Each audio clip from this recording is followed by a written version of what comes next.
क्या समाजवादी पार्टी में टूट होने वाली है?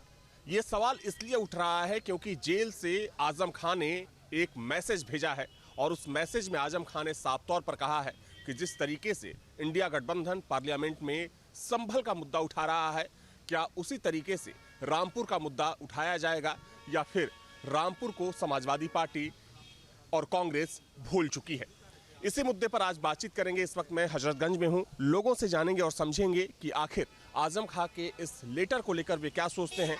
क्या उनका भी मानना है कि समाजवादी पार्टी में दरारें बढ़ रही हैं और जो एक चीज़ कही जाती है कि शायद अखिलेश यादव और आजम खां में सब कुछ ठीक ठाक नहीं है, और अब जिस तरीके से वो लेटर सामने आया है उसके बाद ये चर्चा और ज़्यादा तेज़ हो गई है।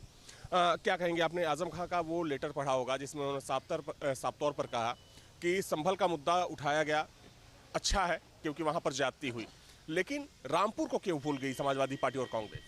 देखिए, हम आपको एक चीज़ बता दें, माननीय मुलायम सिंह जी ने तो आजम खां को मदद की और उनको अपने संबंधों से अपनी सरकार में जोड़े रहे। बाकी अखिलेश यादव जी कोई तब के लहू से नहीं निकले, वो केवल एक विरासत पाई। और ये सही बात है कि जब संभल का मामला उठा है तो रामपुर का भी उठना चाहिए। और आजम खां मुसलमानों के बड़े चेहरा माने जाते थे उत्तर प्रदेश के, और उत्तर प्रदेश में जो है मुसलमान उनके साथ पे चलता था।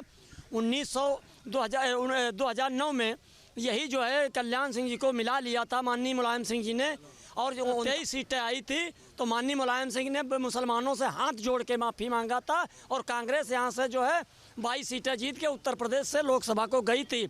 और एक चीज़ मैं आपको बता दें, आज मुसलमान की जो दुर्दशा हो रही है इसकी जिम्मेदार है समाजवादी पार्टी। और ये देते थे OBC और SC और अल्पसंख्यक और नेता विरोधी दल किसको बनाया? बाबा माता प्रसाद पांडे को। क्या पिछड़े में रामचंद्र राजभर नहीं थे? ये SC में अनुसूचित जाति के वो इंजी सरोज नहीं थे? या मुसलमानों में कमाल अख्तर या वो तुम्हारे महबूब इकबाल नहीं थे? क्या सीनियर लीडर नहीं थे? क्या उनको राष्ट्रीय अध्यक्ष नहीं बनाए, नेता विरोधी दल नहीं बनाया जा सकता था? या अखिलेश जी ये बता दें, कोई मुसलमान को राष्ट्रीय अध्यक्ष क्या नहीं बना सकते? या क्या किसी मुसलमान को नेता विरोधी? कहने का मतलब ये है कि आजम खां का जो कहना है वो ठीक है? बिल्कुल 100 की 100% है। और आजम खां को तो विधानसभा चुनाव के पहले अपनी एक दूसरी रास्ता तय कर लेना चाहिए। और आज जो मुसलमान की जिम्मेदार हो रहा है, जो दुर्दशा हुई है, इसकी जिम्मेदार समाजवादी पार्टी है। माननीय मुलायम सिंह जी ने मदरसा बोर्ड बनवा दिया था। अगर यही मुसलमानों के लिए अलग शिक्षा बोर्ड बनवा देते तो शायद और कुछ तहजीब बढ़ जाए। और एक चीज़ हम आपको बता दें, इसके अलावा रहेगा, अगर ओवैसी कोई बात बोल रहे हैं जो बीजेपी भी टीम दलाल, अखिलेश यादव केवल मुसलमानों को जो है बेइज्जत करके इकट्ठा करना चाहते हैं, समझो। थोड़ा सा इधर आ जाइए। इन्होंने कहा कि आजम खां को एक नई पार्टी बना लेना चाहिए इस चुनाव से पहले। आपको भी लगता है कि क्या आजम खां उस राह पर आगे बढ़े? आजम खां साहब ये समाजवादी पार्टी के जो राष्ट्रीय अध्यक्ष अखिलेश यादव जी हैं, ये PDA का नारा दिए, ये ठगबंधन बनाए। जैसे कांग्रेस पार्टी और समाजवादी पार्टी में ये गिना जाता है कि यादव और अल्पसंख्यक मुस्लिम जो है इनके साथ है, समाजवादी के साथ है। अब मैं तो कहता हूँ, मैं भी एक ग्वालबन शहीर हूँ, बनारस मंडल से आता हूँ, गाजीपुर का रहने वाला हूँ, मोहम्मदाबाद विधानसभा है। अखिलेश यादव सिर्फ परिवार की पार्टी है, ये सिर्फ सैफई इटावा का परिवार है। ये घर ही में ये पार्टी संगठन बनाते हैं और समाजवादी पार्टी के राष्ट्रीय अध्यक्ष हैं। पिछड़ी जात यादव समाज हीरों के पक्का दुश्मन है। 55% 2027 में जो चुनाव होगा उसमें 55% यादव समाज पिछड़ी जात के लोग भारतीय जनता पार्टी को वोट करेंगे, अखिलेश को नेता नहीं मानेंगे। और आज की डेट में पत्रकार महोदय, रिजल्ट है उपचुनाव में योगी आदित्यनाथ के चेहरे पर चुनाव हुआ है। 9 में से 7 सीट भारतीय जनता पार्टी को विजय हासिल हुई है। सबका साथ, सबका विकास, सब सर्व समाज का आशीर्वाद मिला है तो सरकार बनी है। ये लोग जो दंगा हो रही है, जो कुर्फात हो रहे हैं, हर जनपद में दंगा हो रही है, इसका जिम्मेदार कौन है? समाजवादी पार्टी के लोग हैं। ठीक है, हम मुद्दे पर आते हैं। आजम खां का वो लेटर आपने देखा होगा। इसके बाद एक नई चर्चा शुरू हो गई। थोड़ा सा आगे आ जाइए। इसके बाद एक नई चर्चा शुरू हो गई है कि क्या समाजवादी पार्टी में टूट हो सकती है, क्योंकि जिस तरीके से आजम खां ने मुखर होकर वो बोले हैं कि संभल तो ठीक है लेकिन रामपुर को ये लोग क्यों भूल गए। उनका ये आरोप है कि रामपुर में भी जुल्म हुआ था और उस जुल्म की आवाज़ को उठाने की ज़रूरत है। माननीय आजम खां साहब जो बोल रहे हैं ये वो गलत इस समय बोल रहे हैं।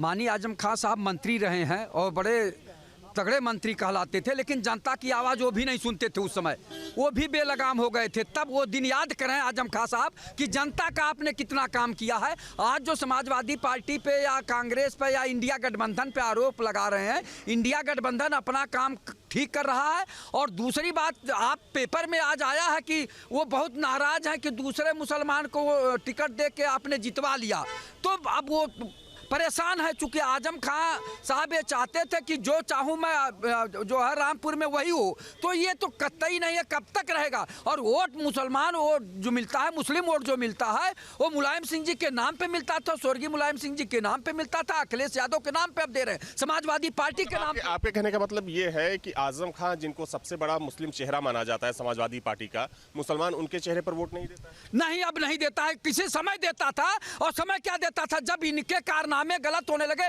न वो मुसलमान का भला किए, न पिछड़े और दलितों का भला किए। वो बड़े तानाशाह टाइप के मंत्री थे। जब मंत्री थे तो कोई काम लेके जाए तो शायद कागज भी फेंक देते थे, चले आए सिफारिश करने।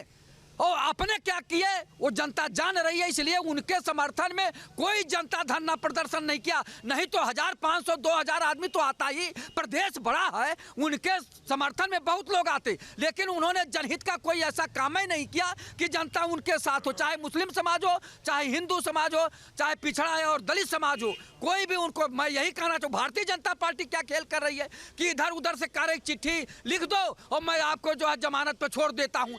भारतीय जनता पार्टी आपके कहने का मतलब यह है कि भाजपा के इशारे पर उन्होंने ये लेटर लिखा है? एकदम, अब तो भाजपा के इशारे पे ही चल रहे हैं। मैं यही कहना चाहूंगा कि जो है जुल्मी कब तक जुल्म करेगा, सत्ता के हथियारों से जर्रा जर्रा गूंज रहा है परिवर्तन के नारों से। भारतीय जनता पार्टी ख्याल करे, अभी एक हमारे बड़े भाई बोल रहे थे, सबका साथ, सबका विकास, सबका विश्वास।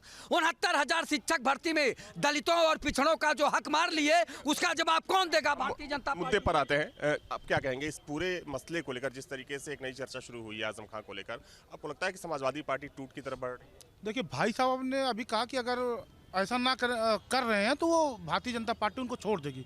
अरे जो पूरा परिवार के साथ 3 साल 4 साल से जेल में है, वो कब का समझौता कर लिया होता। यही तो दिक्कत है कि आजम खां समझौता नहीं कर पा रहे हैं। अगर समझौता करते तो आज अखिलेश यादव का परिवार बाहर अंदर होता, आजम खां बाहर होते। आजम खां इस देश के मर्द मुजाहिद हैं। समाजवादी पार्टी किसी मुलायम सिंह यादव के अकेले ही बपौती नहीं है। उनका दर्द क्यों बाहर आ रहा है? अब क्या नाराजगी अखिलेश यादव से आप लोगों को लगता है? दर्द तो लगातार बाहर आ रहा है, क्योंकि आजम खां एक पार्टी के फाउंडर हैं। अखिलेश यादव समाजवादी पार्टी के फाउंडर नहीं है। आजम खां मुलायम सिंह यादव फाउंडर हैं। गद्दी पे आके बैठ गए, बाप की वरासत पे तो बड़ी बड़ी बातें कर रहे हैं। आजम खां के लिए समाजवादी पार्टी ने कितना संघर्ष किया, कितना काम किया, आजम खां परिवार जानता है। वो चुप है तो चुप है, जब जिस दिन आवाज़ खोलेगा उस दिन अखिलेश यादव को विधानसभा में हकीकत खुल गई। आजम खां को लेकर क्या सोचते हैं? जिस तरीके से उनका पत्र बाहर आया, उन्होंने कहा कि संभल की आवाज़ आपने उठाई, अच्छी बात है, लेकिन रामपुर में जो जुल्म हुआ उसकी आवाज़ समाजवादी पार्टी और कांग्रेस ने क्यों नहीं उठाई? क्या सोचते हैं इस मुद्दे पर? क्या समाजवादी पार्टी में अब दरार पड़ रही है? देखिए, समाजवादी पार्टी में दरार नहीं पड़ी, पूरी तरह से समाजवादी पार्टी ख़त्म हो जाएगी, क्योंकि आज़म खां समाजवादी के लिए बहुत बड़ा पिलर थे और उनके साथ मुस्लिम समुदाय। आज आप ये देखिए कि जो आज़म इस वक्त वो जो सीटें मिली, चाहे लोकसभा की हो विधानसभा की हो, उसमें यादव वोट कितना है और मुस्लिम वोट कितना है, दलित वोट कितना है। अगर दलित और मुस्लिम अगर आपकी वोट ना देते तो समाजवादी का वैसे भी सोपड़ा साफ हो जाता।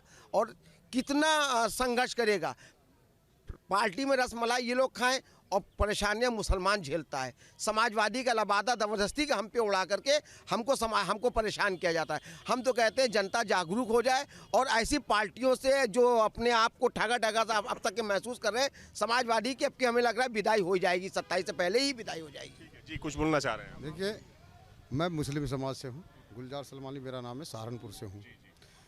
आजम खां साहब की बपोती मुसलमान नहीं है। मुसलमानों के वो ठेकेदार मुसलमानों के बनते हैं और काम एक जाति विशेष के पठानों के करते हैं। ये सब जितने भी ओबीसी मुस्लिम है, अति पिछड़े मुस्लिम है, उन सबको आजम खां साहब ने ठगा है और उसका ही करने के वो फल आज जेल में है, वो भुगत रहे हैं। तमाम उत्तर प्रदेश के जो 80% अति पिछड़े लोग हैं, उनकी बद्दुआएं आजम खां को लगी हैं।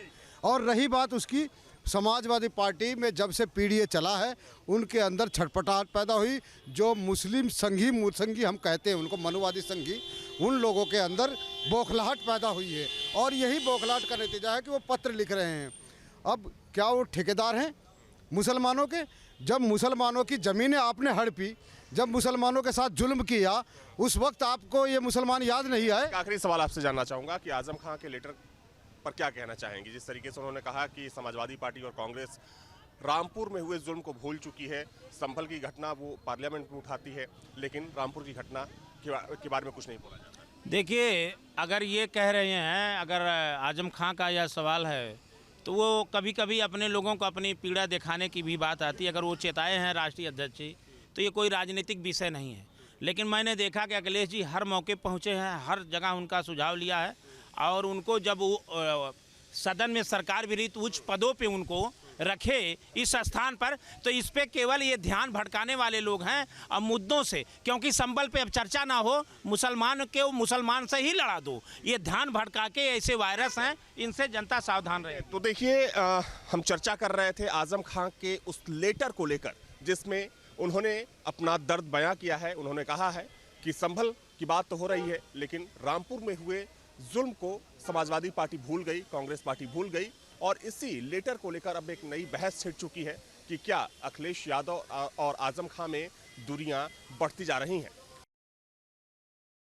सियासी चौक में आज हम बात करेंगे आजम खान की, जो सीतापुर जेल में बंद हैं, लेकिन जेल में रहने के बावजूद उनका एक लेटर बाहर आया है। उन्होंने गठबंधन के नेताओं पर मुस्लिम लीडरशिप को ख़त्म करने का आरोप लगाया है। क्या कहेंगे? वैसे तो इंडिया गठबंधन का जन्म ही एक दूसरे को धोखा देने के लिए हुआ है। चाहे वह एक दूसरे को, जो भी गठबंधन के नेता हैं, वह सारे लोग कहीं ना कहीं अपना स्वार्थ साधने के लिए एक दूसरे के साथ मिले हुए हैं। तो जहाँ तक आजम खान साहब का पत्र आया है कि मुस्लिम लीडर समाप्त की जा रही है, तो अब इसके बारे में तो हम सिर्फ यही कह सकते हैं कि इंडिया गठबंधन जाने कि वह क्या करना चाह रहा है। लेकिन कहीं ना कहीं आजम खान जैसे बड़े नेता की अनदेखी करना हमको लगता है कि अच्छा नहीं था। लेकिन वह लोग जाने, उनकी व्यवस्था जाने। लेकिन यह है कि यह गठबंधन ही समझिए कि ठगबंधन है, लोगों को ठगने की नीयत से बनाया गया और भारतीय जनता पार्टी के बीच में जो आज एकजुटता बन रही है, उससे कहीं न कहीं आजम खान डरे हुए हैं। आजम खान का यह लेटर गृह युद्ध भी कहा जा रहा है, इसको किस नज़रिए से देखते हैं? देखिए, यह जो आजम खान का लेटर है वह उनका पारिवारिक, समझिए उनके माननीय पूर्व मुख्यमंत्री अखिलेश यादव के पिताजी के साथ ही राजनीति शुरू किए थे और उनको पीछे करने में भी उन्हीं लोगों का हाथ है। और या तो उम्र के इतने पड़ाव पर पहुंच चुके हैं, अनाप शनाप बयान भी दे सकते हैं, इससे हम लोगों को कुछ लेना देना नहीं है। अभी न्यूज़ों में देख रहे थे कि बीजेपी के सांसद हैं सतीश गौतम जी, उन्होंने अपनी प्रतिक्रिया दिया है। उन्होंने बताया है कि जेल में बैठकर आजम खां को किताब पढ़ना चाहिए, उल जुलूल बयान नहीं देना चाहिए, लेटर नहीं जारी करना चाहिए। क्या कहेंगे, किस नज़रिए से? देखिए, जहाँ तक आजम खां की बात है, आजम खां के पार्टी में उनका अस्तित्व एक तरह से समाप्त हो चुका है और उम्र के पड़ाव से भी वह अब राजनीति से उनको इस्तीफा दे देना चाहिए। लेकिन चूँकि वो समाजवाद से आते हैं, छद्म समाजवाद से आते हैं और अब माननीय मुख्यमंत्री, पूर्व मुख्यमंत्री अखिलेश सिंह जी द्वारा उनको जितना तवज्जो दिया जाना चाहिए वो उतना नहीं दिया जा रहा है। इस कारण इस तरह उजूल बजूल बयान दे रहे हैं और वो अपने कर्मों का फल भोग रहे हैं। अब चूँकि इसमें इंडिया गठबंधन, आप जानते ही हैं कि स्वार्थ का गठबंधन है और अपने स्वार्थ में वो कुछ भी किसी हद तक जा सकते हैं। लेकिन जहाँ तक आजम खां का बयान है, यह इनका इंटरनल जैसे घरेलू झगड़ा है, उसी के तहत ये दिया गया है, अन्यथा इस बयान का कोई बहुत ज़्यादा महत्व नहीं है। समाजवादी पार्टी मुस्लिमों की हितैषी अपने आप को दिखाती है, इसको किस नज़रिए से देखते हैं आप? जैसे देखिए, उनका काम है केवल वोट करना। हमारी भारतीय जनता पार्टी सबको साथ लेके चलने की बात करती है, सबको विश्वास में लेके चलने की बात करती है। तो यह वह लोग आपस में जो भी कर रहे हैं, लेकिन मेरी समस्या यही है कि मिला जुला के यह लोग एक तरीके से थोड़ा सा अपना माहौल बनाने का प्रयास कर रहे हैं कि राजनीति खत्म हो रही है तो किसी तरीके से अपने आप को जिंदा रखा जाए। तो ये जिंदा रखने की नीयत से ये सारे कार्यक्रम वो चला रहे हैं और मुझे नहीं लगता कि इसका कोई बहुत मतलब है। और हमारे देश में सारे लोग बहुत ही सभ्य तरीके से रह रहे हैं और अभी बांग्लादेश की घटनाएं इतनी सारी होने के बाद भी हमारे बीच में कभी कोई मनमुटाव नहीं आया। तो इस प्रकार से यह जो बयान है उसका बस उतना तवज्जो है कि आजम खां अपनी राजनीति जिंदा करना चाह रहे हैं। 2027 का चुनाव नज़दीक आ रहा है, क्या इस तरह के लेटर से कुछ फ़ायदा मिलेगा? जनता सब समझ चुकी है, उनको जवाब भी दे चुकी है। 27 में पूर्ण बहुमत से फिर योगी जी की सरकार उत्तर प्रदेश में बनेगी। समाजवादी पार्टी के लोग जो है अब आए दिन आपस में ही विवाद करते रहते हैं और इसको किस नज़रिए से देखते हैं और जो ये लेटर है ये किस हद तक क्या होगा, क्या कहेंगे? जैसे अब देखिए, समाजवादी पार्टी का अपना परिवार है, वह लोग आपस में लड़ें, उनकी क्या है वो तो आपस में वो लोग जाने। लेकिन यही है कि जैसे अब एक पहले ये था कि जब उनकी सरकारें थी तो सबके पास कुछ न कुछ हुआ करता था, लेकिन आज की स्थिति यह है कि उनके पास कुछ रह नहीं गया, तो इसलिए जो है आपस में एक दूसरे के ऊपर आरोप लगा के और अपना प्रभाव जमाने के लिए लोग चल रहे हैं। और यह सिर्फ और सिर्फ अपने आप को चर्चा में बनाए रखने की व्यवस्था है और इस पत्र का और कोई मतलब नहीं मेरी समझ में आता है। उन्होंने ये भी कहा कि समाजवादी पार्टी को संसद में रामपुर का मुद्दा भी उसी तरीके से उठाना चाहिए जिस तरीके से संभल को उठाया जा रहा है। इसको किस नज़रिए से देखिए, संभल में क्या हुआ सारे लोग जानते हैं। तो उसी प्रकार से हर जगह केवल वही घटनाएं हुई हैं कि कहीं न कहीं एक तबके ने गलत तरीके से दुष्प्रयोग किया, एकजुटता दिखाई और उन्होंने ऐसे लोगों पे हमला करने का काम किया। वहाँ चल क्या रहा था, कोर्ट के निर्देश पे ही काम चल रहे थे, सब कुछ कोर्ट ही अपने हिसाब से मतलब उनकी गाइडलाइन में काम हो रहा था। लेकिन कहीं न कहीं उपद्रव कराने का काम, मुझे तो लगता है कहीं न कहीं इसमें भी बहुत बड़ी राजनीति है और वास्तव में यह मामला संसद में उठा के यह लोग देश का समय बर्बाद कर रहे हैं, देश को कहीं न कहीं पीछे ढकेलने का काम कर रहे हैं। जहां हमारी संसद देश को आगे ले जाने का काम करती, तो उसकी बजाय जो है किस तरह से संसद हम लोग बाधित करें, उसके लिए यह लोग यह प्रयास कर रहे हैं। फिलहाल आपने देखा कि आजम खां का जो लेटर है इससे सियासी गर्माहट जहां एक तरफ आई है और इससे कहीं न कहीं आपसी गृह कलेश का युद्ध भी लोग कह रहे हैं, इसको इस नज़रिए से भी देख रहे हैं। और इन चीज़ों को देखकर जिस तरीके की तस्वीर सामने आ रही है कि जो संभल में हिंसा हुआ या रामपुर में जो विवाद हुआ उसे संसद में क्यों नहीं उठाया जा रहा है, इन सभी चीज़ों को लेकर जिस तरीके से आजम खां ने लेटर जारी किया है, इस पर सियासी भूचाल फिलहाल उत्तर प्रदेश में आया हुआ है। Brajendra Pandey, news state, Uttar Pradesh.